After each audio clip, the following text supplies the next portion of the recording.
Hello everyone, welcome back to my channel. Actually, hold on a second. Pause.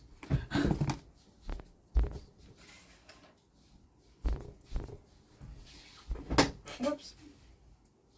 Completely forgot to put this on.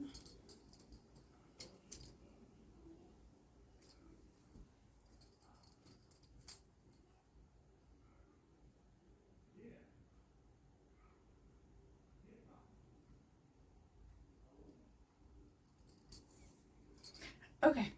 Hello everyone, welcome back to my channel. My name is Mila, you're at Alexandrian Archives, and today we're going to do the unpopular book opinion tag. I think I did this like once. So I don't remember what I said, but yeah, let's just get right into it. I apologize for the lighting. It's weird today. It's sunny, but like then the sun decides to just like disappear and then it makes me look weird. Anyways, let's get to it. So the first question is a popular book or series that you don't like. Now, some of these are probably going to be repeats because I don't remember what I said last time. So, please bear with me. So, the first one is Fourth Wing. Then we have Enemy Surgery Mass. I read, I think, up to book like 6, or like halfway through book 6 of Throne of Glass before I found out that she's not the best person, and before I sort of realized the nuances in the book. So yeah, Surgeon Mass.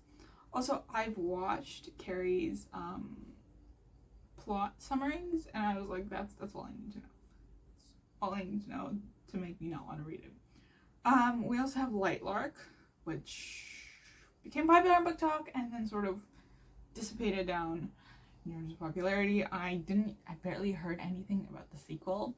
So, in terms of like promotion, Shadow and Bone, Lee Bardugo's Grishaverse in general is popular, and I do love Six of Crows. I love that duology. I think it's perfect. I think it's Lee's best work. But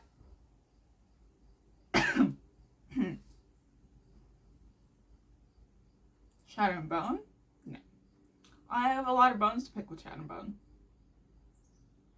That's all I'll say about it.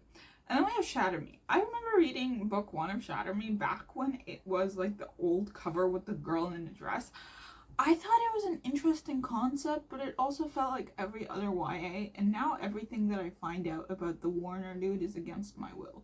So, need I say more? The next question is question number 2. A book series that many don't like but you love.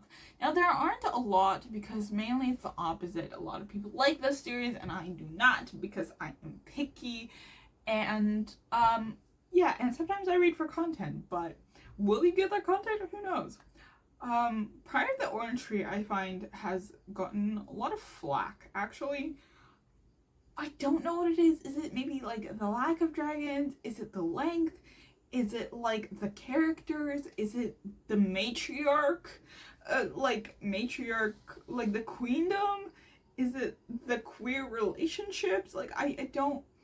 Is it the pacing? I think it's mainly the pacing. I thought the pacing was solid, but like if you're talking about like the page count, like Brandon Sanderson writes fantasy and has a whole series going on still with 1,000+ pages for each book. So, and I'm pretty sure like nearly every Game of Thrones book is also like the mass market paperbacks. It's also like 1,000 pages each because it's a mass market paperback, so it's smaller. Like, I don't know. Is it because it's written by a woman? And it's so long, and it's written by a woman? Is that what's bothering you? I just don't understand, because I loved it. I read that book in 10 days. I loved it. I thought it was so much fun. Some POVs I did like more than others, but I liked it nonetheless. The next one I have is One Dark Window, which again is also, oh, I have it like right there on my shelf. in full view. Ha ha. I loved One Dark Window. I thought it was so good. I thought that it was written incredibly well, and it kept me on the edge of my seat and kept me entertained. And I don't know why people are not liking it. Like, is it because it's dark and gritty, but there's also romance? Like, I don't know why people don't like it. I loved it. I haven't finished the second book, but I think it's gonna be one of my top duologies. The next question is a love triangle where the main character ended up with someone you didn't want, or an OTP you don't like. For those that don't know, OTP stands for one true pairing. And not gonna lie, I can't think of anything. I can't think of anything. I generally cannot. I generally cannot think of anything because I'm very picky with the books I read. So, like, and my books are mainly about the politics or, like, the magic of the world or, like, the world building and the characters themselves and not necessarily the romance. So I can't really say off the top of my head because usually the books that I read, it's pretty clear cut who is meant for who. So, like, I don't know. I don't know. I can't tell. The next question is a popular genre that you hardly reach for. Thriller, horror, romance, and actually romantasy, surprisingly, because I've read a couple of romantasy books, and they were solid. Like, apparently One Dark Window is romantasy, and I'm just like, okay. I was more interested in the world building than romance. So I don't know what the, like, solid definition of romantasy is, because it feels like my view of romantasy is different than the typical view of romantasy. So, like, I don't know. You guys tell me what you think romantasy is. Like, I understand that romance is a big thing, but like give me some examples, you know, because I'm gonna focus on the world building and politics anyways. The next one is a popular or beloved character you don't like. Can't think of anything. I cannot think of anything. Number 6, an author that you can't seem to get into.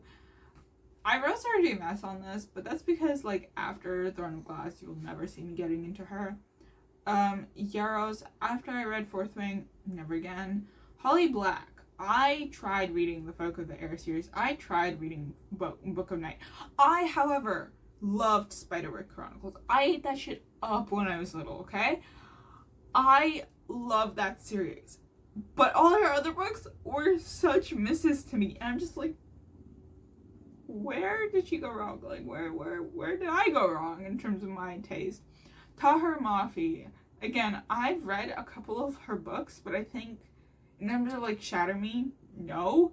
I was like reading This Woven Kingdom because Carrie can read, I believe, the trilogy, and really enjoyed it, and I'm very easy to convince when it comes to Carrie, so like, she's one of my favorite booktubers. Another one is Olivia Blake. I remember oh my gosh, I have 2 of her books on my shelves just gathering dust. I just don't think I will read them because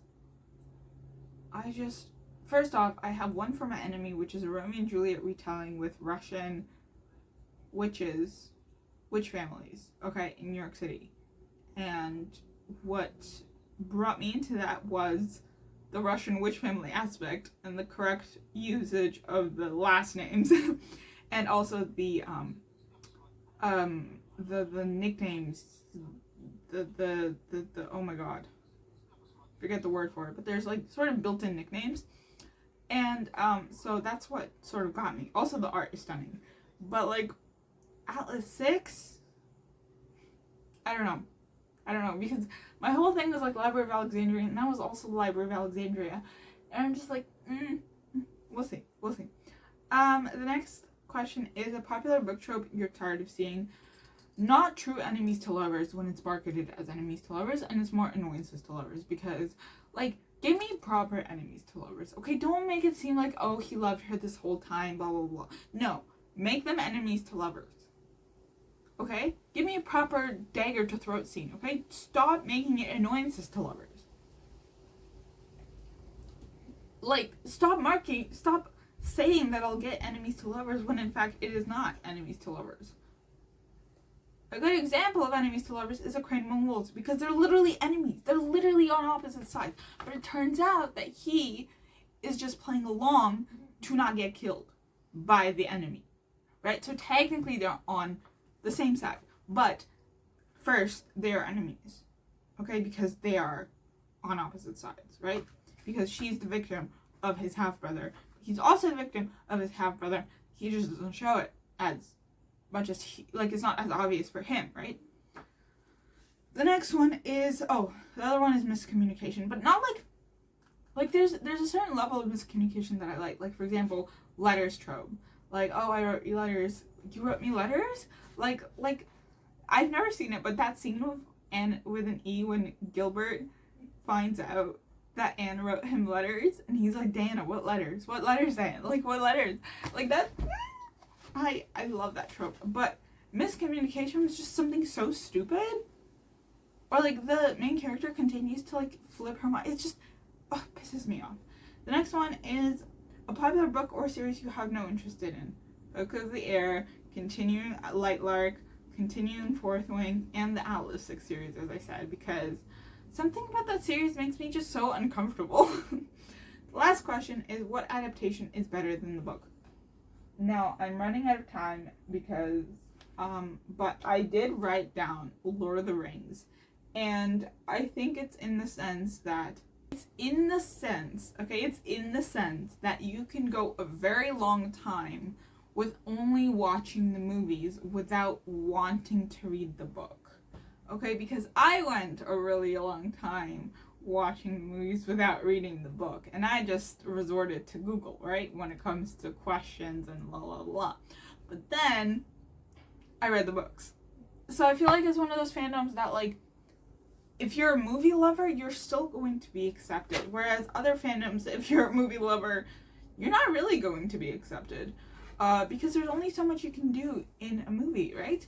So, like, for example, the Percy Jackson movies, right? If you're a movie lover, I'm not going to consider you a Percy Jackson fan. No. I'm just going to consider you, you watch this because of Logan Lerman.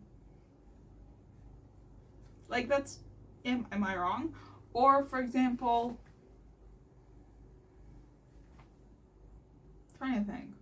I can't remember off the top of my head any other one. Like, you know, I guess that would be the only one that was, like, better. It's not better, it's just that you can go, it's just as good as the movie, okay? And I think in terms of pacing, it's interesting what Peter Jackson did. I could do a whole thing about this, okay? I'm a newbie, so don't come at me, please, but I just think that it's the movie adaptation, and because I love it so much, and I've watched the extended editions and everything, I can't help but compare nearly every other movie adaptation to Lord of the Rings, because I expect that level of accuracy. I expect that level of love and respect for the original, you know, material, as, you know, the cast of Lord of the Rings did, right? Like, it's just, it's so good. It's so good. It's so good. So, that is it for this video. I hope you enjoyed my unpopular opinions. I feel like some of these aren't that unpopular. Whoops. But yeah, I hope you enjoyed that. Let me know your thoughts down below. Like, comment, subscribe. If you like this video, please follow me, like, on all my socials, and comment and subscribe, please, I beg you. And I will see you. Let me know your thoughts down below, obviously. Check out the links down below, and I will see you in the next one. Happy reading!